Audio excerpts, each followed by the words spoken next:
ભરૂચના ઐતિહાસિક રતન તળાવમાં ફરી એક દુર્લભ કાચબાનું મૃત્યુ તથા સાફ સફાઈની માંગ બુલંદ કરાઈ છે। શહેરના ઐતિહાસિક રતન તળાવમાં વસતા દુર્લભ કાચબાઓ પૈકી એકનું મોત થતા સ્થાનિકોએ પાલિકા, ફોરેસ્ટ અને વહીવટી તંત્ર સામે નારાજગી વ્યક્ત કરી છે। રતન તળાવની સાફ સફાઈ, વિકાસ અને કાચબાઓના સંવર્ધન માટે અત્યાર સુધી કરોડોની ગ્રાન્ટ ફાળવવામાં આવી છે। જો કે તળાવની સફાઈ અને આધુનિકરણ કરવામાં નહીં આવતા શેડ્યુલ 1 માં આવતા કાચબાના મૃત્યુની ઘટના ફરી સામે આવી છે। સ્થાનિકોએ તળાવમાંથી ગંદકી દૂર કરી તેની સાફ સફાઈ સાથે કાચબાઓને સુરક્ષિત કરાય તેવી માંગ કરી છે। આ ભરૂચનું ઐતિહાસિક રતન તળાવ છે ને આ તળાવમાં શેડ્યુલ 1 ના કાચબાઓ વસાહત કરે છે।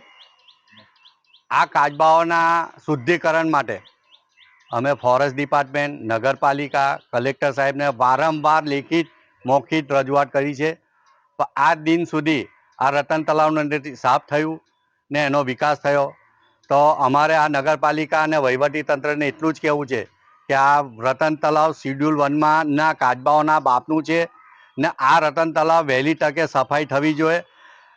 કારણ કે અમે આ લગભગ 15 વર્ષથી આ લડત ચલાવી રહેલા છે આ શુદ્ધિકરણ માટે ને લાખો ને કરોડો રૂપિયાની ગ્રાન્ટ આવેલી છે, પણ આ વહીવટી તંત્રને કેમ આમાં રસ નથી એ એક પ્રશ્ન છે।